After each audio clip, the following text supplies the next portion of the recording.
We had some But epic content. We had some epic. You're never gonna see it because we're not doing it again. This is the Street Cowboy Ride-Alongs. I'm Silas, and I'm here with my buddy Beard Bates. We're running around our old stomping grounds of Hollywood, and let me tell you, I'm happy to report that it hasn't changed a bit. Trying to shit in one. Dude, whoa, hey, yeah, hey, going around some bitch. I just turned my windshield wipers on. Have you driven a smart car? I have not driven a smart car. Have you ridden in one? No. Yeah, me neither. I don't really have a desire to be honest with you. Maybe as a gimmick. Yeah. I've seen that video of Shaq and John Cena trying to sit in one. Trying to shit in one? I would think shit. John Cena and Shaq. I tried to just push past it. Wait, but I think if they shit in one, they would probably blow the wheels off. Yeah. The tires out. Yeah, that probably would have been a better video than just sitting in one, to be honest with you. Yeah, that's a lot of shit. Yeah, God damn. You would think Shaq, like, this is probably outside of the realm of your show here, but clogging toilets, I mean, can he, when he goes and takes a dump, is it normal size? I can't imagine that it would be. I mean, it would seem like he's got to have almost carries a plunger. He has to, I would just imagine that he probably has a custom made bowl, right? He's got it. Like the plumbing's got to be bigger in his house. I would be afraid if I was him of sitting on a regular toilet, just being like, yeah, this will hold my weight, no problem. I would be my weight and also the size of my shits. I can't. I mean, those things. I mean, who knows? Maybe he has very dainty shits. Maybe he probably has really good diet. You know. Yeah. Well, I put a new turbo pipe system in it, so you can really hear it right then. Really sucking it all in, blowing it out.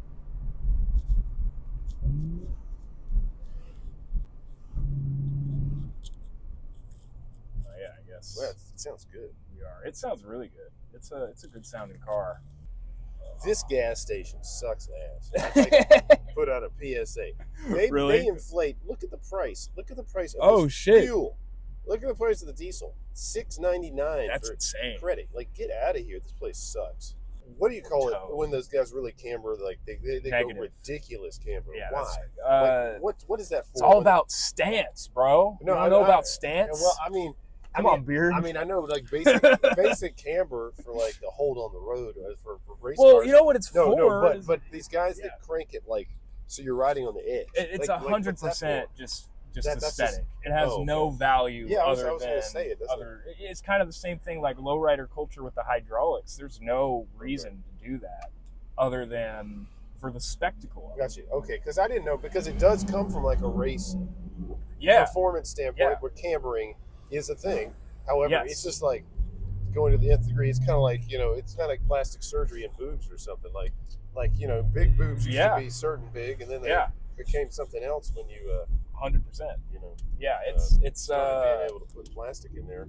As you see, like on Instagram, the wheels are so turned. It's like riding on the edge of the rim. And they never drive them. They almost never drive them. Yeah, because you can't, right? Because you're having to replace your tire like every 2 months. Yeah.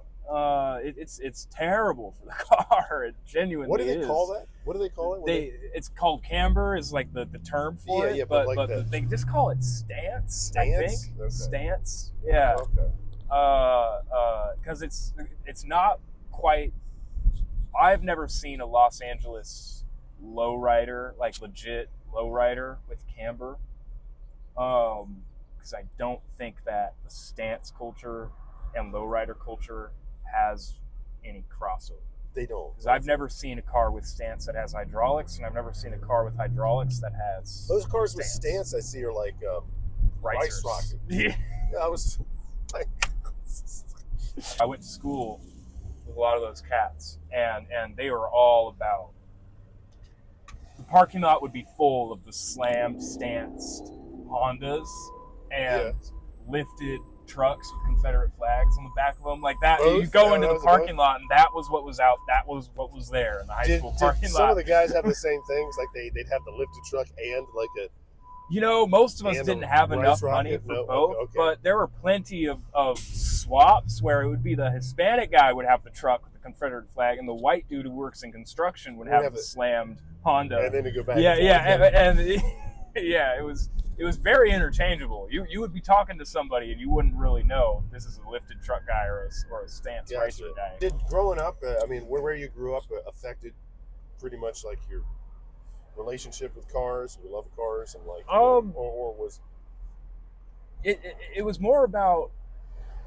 I mean, where was really interesting because there were actually a lot of big car shows where I grew up, like the Classy Chassis, which was in Wenatchee, which is the biggest car show or biggest town within like 50 miles, Wenatchee, Washington.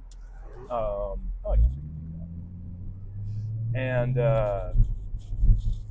basically, my dad and I grew up building cars, so really it came from him. I think regardless of where I would have grown up, I got into cars from my dad. Was my dad? My earliest memories was he was in a garage like tweaking out well, not tweaking out, but he was in a, I was like, damn. No, he was in he was in a garage like I thought we were talking about cars. Souping up he had like a TR8 which he would have, which was a interesting Triumph with like a aluminum V8, and so he'd be in there and he'd putting headers on it and then like just souping it up and you know, big carburetor and all the different stuff he could do at home, and he'd just be in there working on it, and I just thought it was the coolest thing. The car was really loud.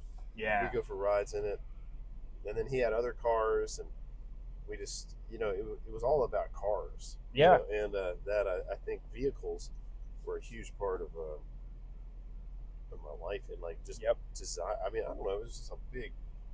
It represents freedom, but not just that.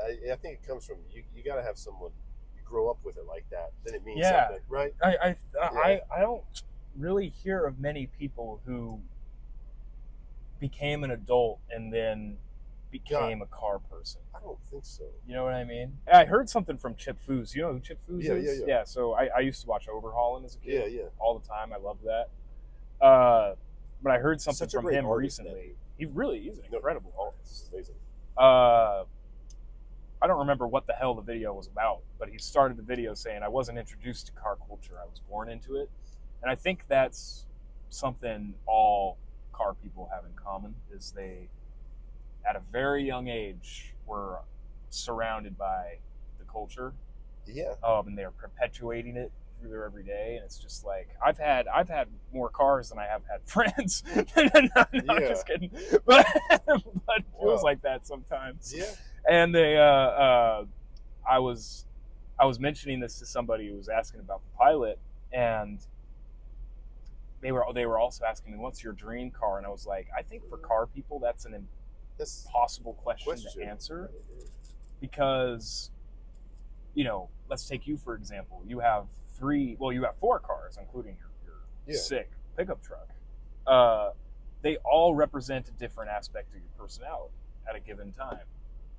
Perhaps. They all do different things. They all do different things. They're all capable of different things. They all fill some kind of space for you. And it's like people, and like, sure, this is my dream car, but it's also the farthest thing from it at the same time. Yeah. Because I feel like an imposter. This is one dream. It's one version of the dream, but I guarantee you I'm probably not going to have this for the rest of my life unless things go well, in which case I will totally keep this and then just buy the rest of the cars that I want. And then this will just be like a memento, a memory's sake. You'll exactly. I remember that. The first big purchase that I ever made, you know, or something like that. Or the first technically new car that I've ever owned. You know. But yeah, my dream car is constantly changing. And that's all we got for you guys. I hope you enjoyed watching this. More content of me and with my friend Beard will be coming out to my YouTube channel soon. Stay tuned, and I'm looking forward to seeing you in the next one.